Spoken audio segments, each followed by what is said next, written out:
Ini tuh di rumah lagi heboh banget kemarin karena biasa kan kamarnya jadi satu tuh berdua kan ribut biasa minta Oh, iya iya dibatasin benar-benar lah, benar. minta ditembok lah, minta segala macam. Akhirnya ya udahlah pisah kamar aja gitu.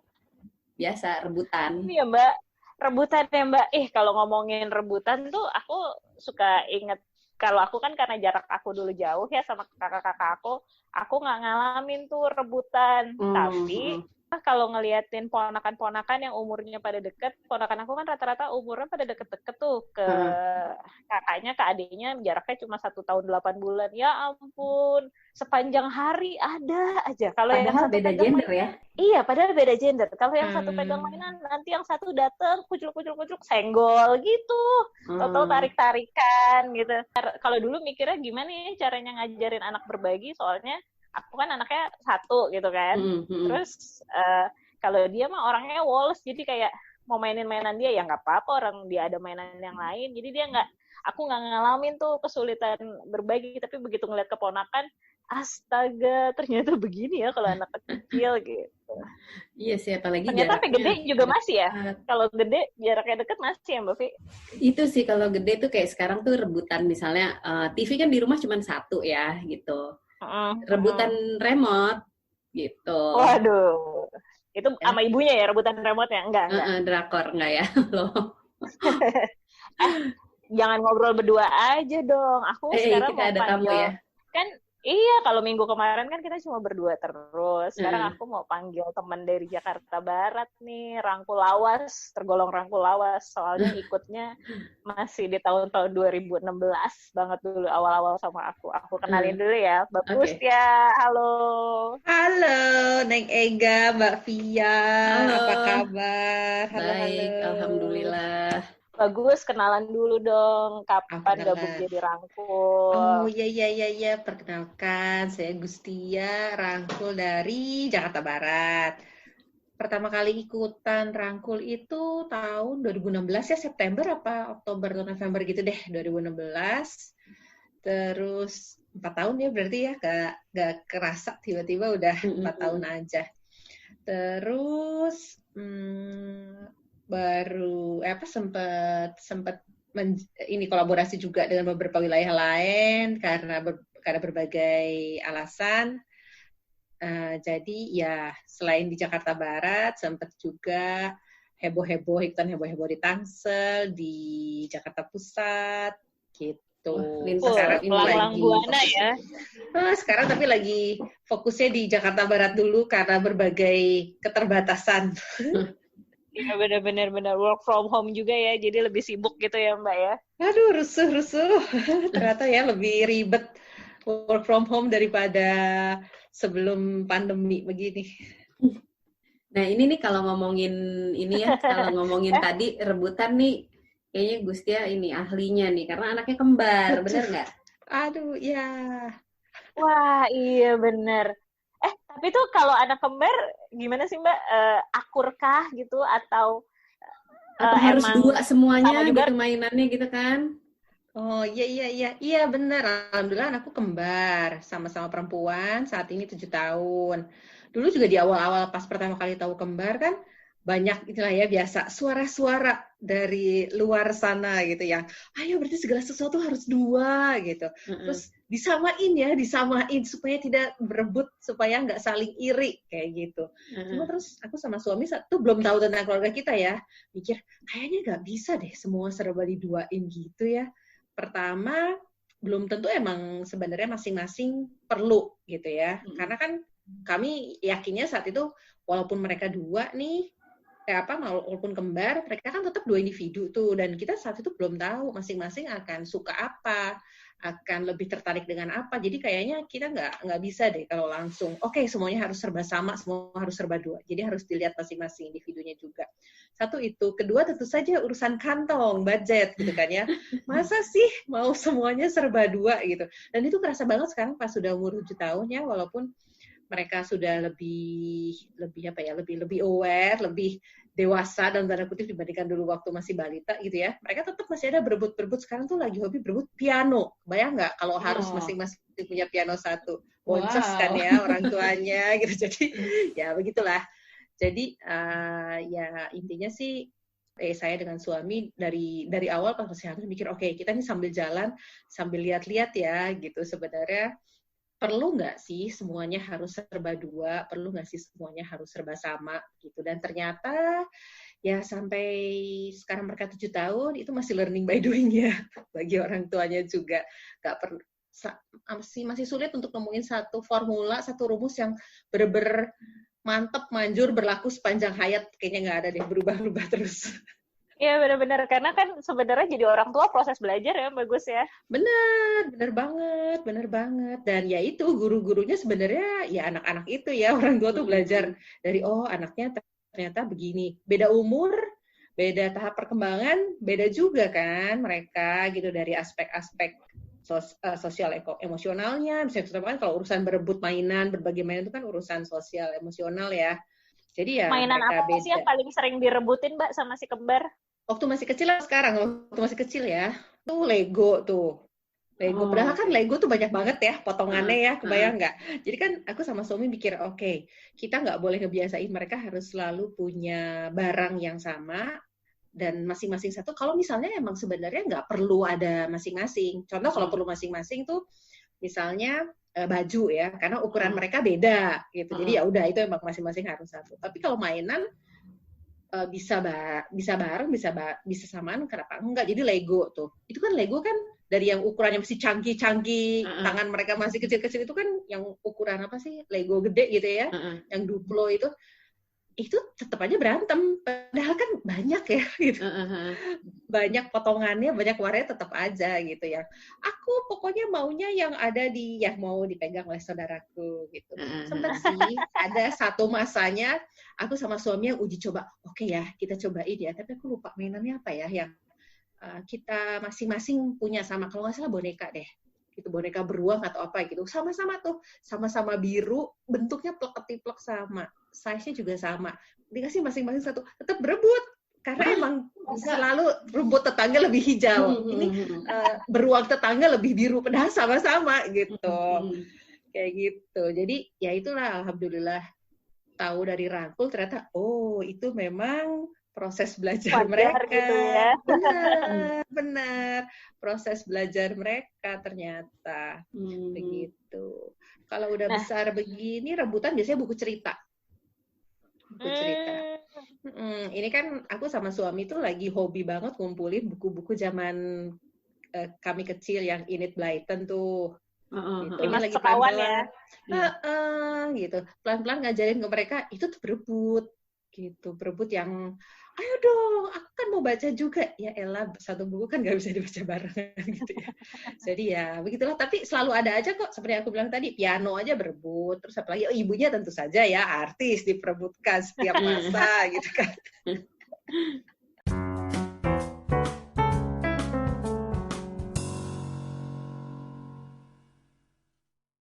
Mbak Vi, ngomongin berbagi ya, sulit berbagi, ada nggak sih salah kaprah yang nempel banget di Mbak Vi gitu, kayak misalnya kalau aku ada nih salah kaprah di keluarga, adil itu ya harus sama biar gak berebut, tapi ternyata kan kalau tadi ceritanya bagus ya, bahkan dibeliin boneka sama warnanya aja tuh masih gitu. Kalau lo ada nggak sih Mbak?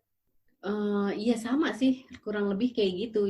Jadi kayak yang namanya adil, anak satu dengan anak yang lainnya harus ya punya masing-masing gitu ya. Tapi kan pada kenyataannya nggak selalu bisa kayak gitu kan ya. Jadi kayak kalau dulu tuh zaman dulu aku ingat banget di orang tua aku tuh tipe yang di rumah tuh di kamar ada TV gitu. Aku ngerasain menganalisa sendiri ya setelah udah gede gitu. Pas waktu awal-awal menikah terus bilang sama suami, kayaknya nanti kita nggak usah punya TV banyak-banyak deh, satu aja gitu. Soalnya aku ngerasain punya TV di kamar tuh jadinya nggak komunikasi gitu kan. Masing-masing udah masuk kamar asik sendiri gitu kan. Nah akhirnya itu sih yang pedoman sampai sekarang kita benar-benar pegang teguh walaupun anak-anak udah pada ABG nih ya gitu. Tetap gitu. Mereka suka nanyain, kenapa sih Bu di rumah TV-nya cuma satu, kalau di rumah Eyang enak tuh jadinya nggak rebutan gitu kan.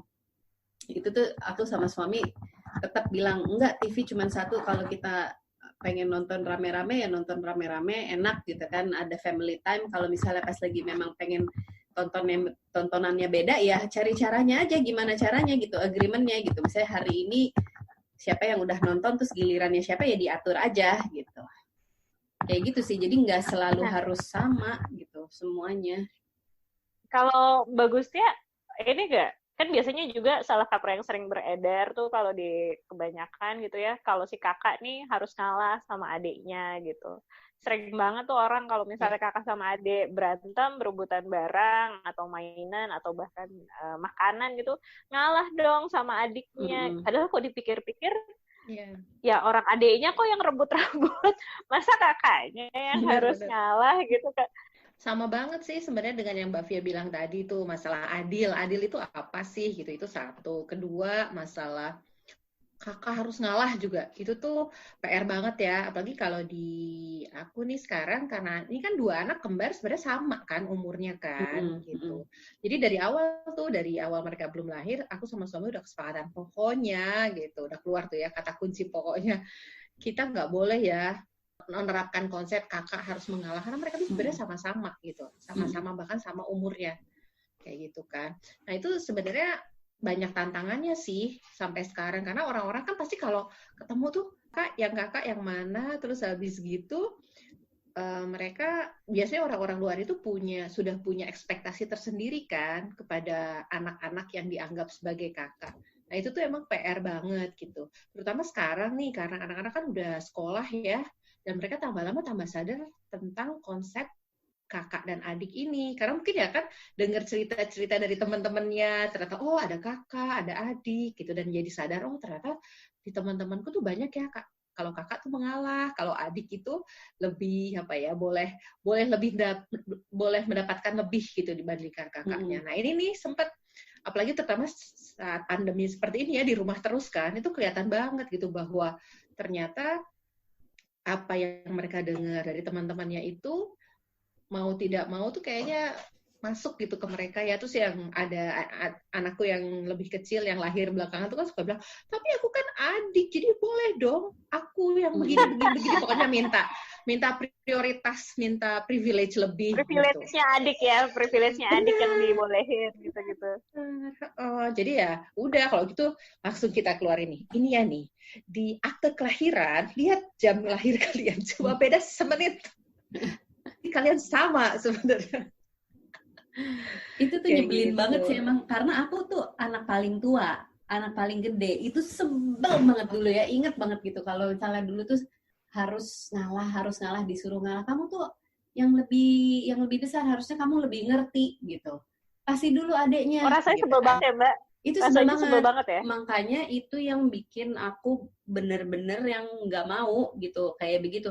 Bahkan aku tuh biasanya mengencourage si kakak kalau misalnya gitu ya rebutan sama si adek, dan aku lihat posisinya si kakak nih sebenarnya bener, aku encourage dia untuk bertahan gitu. Menurut kamu siapa tadi yang duluan gitu? Aku, ya udah coba kamu bicarain sama adek gitu.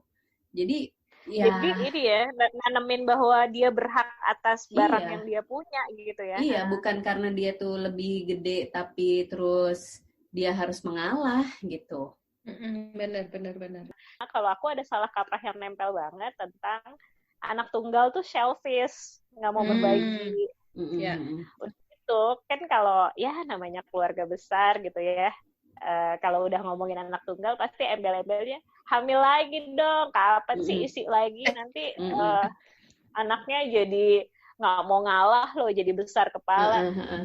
Terus aku sama suamiku kayaknya sih anak kita akan besar sih kepalanya, soalnya bapaknya beneran besar kepalanya gitu ukurannya ya, secara literally bukan kelakuannya.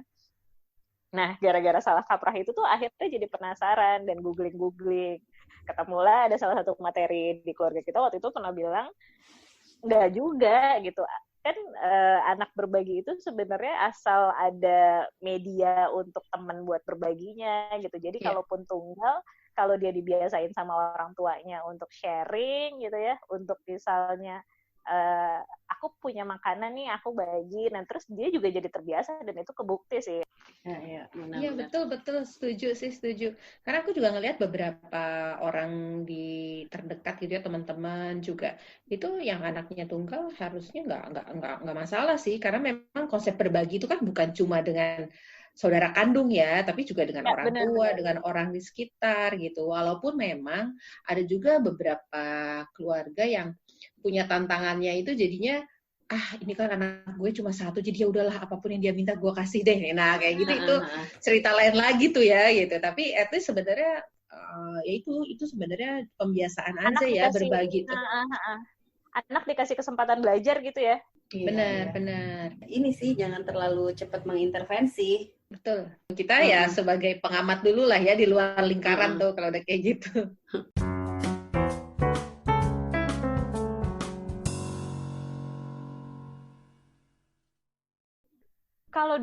Kalau dulu kepikiran gak sih, maksudnya ketika anak nggak bisa berbagi gitu, sempat kepikiran kira-kira ini anak kenapa ya nggak mau berbagi gitu. Kalau Mbak Vi sama Bagus sempat kepikiran kayak gitu nggak sih? Nah, rupanya yang aku baru temuin di keluarga kita tuh, anak tuh nggak mau berbagi karena di dalam dirinya dia memikirkan 4 hal yang krusial menurut mereka gitu, di usianya mereka gitu. Salah satunya yang aku baca di materi itu, mereka berpikir bahwa mainan atau makanan yang ada di dekatnya ya emang miliknya. Betul. Oke. Rasa kepemilikannya tuh tinggi, Mbak. Yang kedua, jadi posesif gitu. Iya. Oke. Pantesan kalau kita ke kamar mandi juga digedor-gedor terus ya. Iya. Oh iya, dia posesif ya sama kita ya. Iya. Iya, bener banget itu. Terutama kalau masih masih di bawah 5 tahun gitu ya, yang belum banyak ketemu ya. Itu kan kayaknya dia masih individualis banget ya gitu. Bahkan dulu sempet kan awal-awal main bersama pun kayaknya belum ada gitu di konsepnya mereka. Pokoknya main tuh sendiri gitu. Tapi setelah mulai main bareng, ternyata ya itu ada barang-barang yang harus dibagi. Sama satu lagi sih kalau aku ngelihatnya ya, minimal itu yang terjadi di anak-anakku. Mereka itu waktu masih balita belum terlalu ngerti konsep berbagi karena mereka belum terlalu nangkep konsep waktu gitu. Jadi misalnya main gantian itu apa gantian gitu. Gimana gitu ya. Itu tuh mereka tuh nggak nangkep. Jadi kan aku sama suamiku seragam ya. Masa sih kita ngomong gantian. Kamu dulu terus nanti dia, itu kok mereka nggak nangkep ya gitu. Tapi ternyata ya itu kalau anak balita kan ya benar, masih abstrak ya. Abstrak banget. Bener. Space and time tuh abstrak ya buat mereka ya. Iya. Jadi suamiku tuh beli sampai ini jam pasir. Karena kan mereka belum bisa baca angka kan. Iya. Mereka harus jam pasir. Bener, jam pasir. Jadi oke, ini kamu pegang mainan ini nih ya. Pakai jam pasir ini, nanti kalau pasirnya udah jatuh semua, dibalik, nah itu saudara kamu yang main, kayak gitu. Alhamdulillah lumayan membantu sih. Iya benar. Iya ya benar juga ya, karena iya sih kebayangnya ya anak umur segitu wajar sih kalau tentang space and time itu terlalu abstrak gitu ya. Benar juga sih. Iya benar Mbak. Jadi kalau berdasarkan materi yang aku baca itu, katanya anak memang belum paham bahwa ada banyak benda yang merupakan milik bersama gitu. Mereka nggak paham konsepnya gitu. Terus mereka juga nggak paham bahwa barang ini nih cuma dipinjam dan akan balik pinjam lagi. Tuh gimana? Bener. Pinjam tuh apa ya? Bener. Aku tuh akhirnya ngerasa relate karena kadang-kadang kalau kita dengerin gitu ya, Kak kasih dong, minta dulu dong adiknya. Kata-katanya tuh kasih dan minta gitu. Orang tua nggak ngejelasin lagi ini akan dikembaliin kok nanti. Adik pinjam sebentar ya gitu. Atau adik pinjam satu ini kakak boleh atau kasih pilihan kakak mau pilih yang mana gitu kali ya. Jadi mereka juga wah nggak balik lagi nih jangan-jangan barangnya kalau diambil gitu kan. Iya sih benar.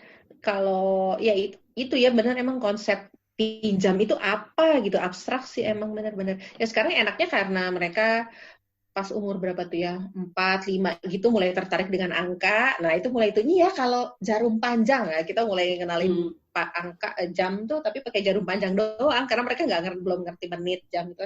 Pokoknya kalau jarum panjang di 6 gantian ya sampai jarum panjang di 9 kayak gitu. Tapi balik lagi kalau aku ngelihat memang mau nggak mau orang tuanya ya yang terus belajar ya cari cara untuk ngebantu anak-anak memahami konsep-konsep seperti ini disesuaikan dengan umurnya masing-masing.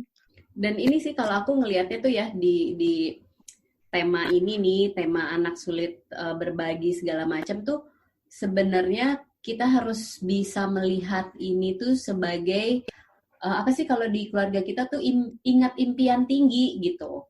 Karena kesempatan belajar untuk bisa berempati, terus berbagi, prosesnya tuh memang harus ada prakteknya gitu loh, nggak bisa by teori gitu kan, nggak bisa cuma diomongin doang, jadi by doing gitu. Jadi ya mesti sabar-sabar, jangan kepancing terus tiba-tiba kayak kasus di rumahku gitu ya, yang dari dulu anak-anak dari dulu yang kenapa sih nggak punya TV 2 gitu ya udah sampai sekarang konsisten nggak, TV cuma 1 terserah mau gimana deh caranya, berbagi, atur sendiri gitu. Adik mau kapan, kakak mau kapan, kalian berdua yang atur gitu. Iya benar.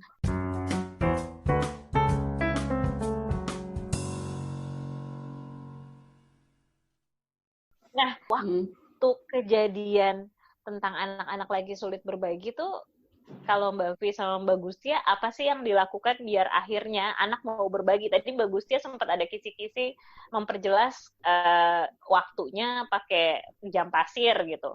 Mbak Via tetap kekeh sama TV ya 1, coba atur sendiri. Nah, secara konkretnya tuh apa sih yang waktu itu dilakuin sama Mbak Via sama Mbak Gustia gitu? Aku akan banyak belajar dari ibu-ibu yang anaknya lebih dari 1 nih, kan aku mau nambah nih gitu. Amin. Kalau aku dulu, terutama setelah belajar dari keluarga kita gitu ya, jadinya memang harus ngajak mereka ngobrol dulu. Dan tahu sendiri ya, kalau mereka lagi berantem kan susah ya diajak ngobrol, dan tentunya ibunya ikut emosi gitu kan. Tapi ya itulah, itu pelajaran banget ya. Jadi bagaimana kita memanage emosi, terus ngajak mereka ngomong dulu nih gitu, sambil membantu mereka menjelaskan juga tentang ini barang tuh emang barang sharing gitu. Jadi pokoknya sharing tuh kata yang paling sering diucapkan, aku teriakan di rumah lah, sharing gitu ya.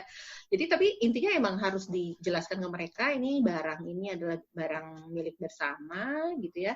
Dan ini berulang-ulang sih, nggak cukup cuma sekali, 2 kali, 3 kali. Pokoknya itulah selama 7 tahun ini selalu diucapkan terus gitu ya.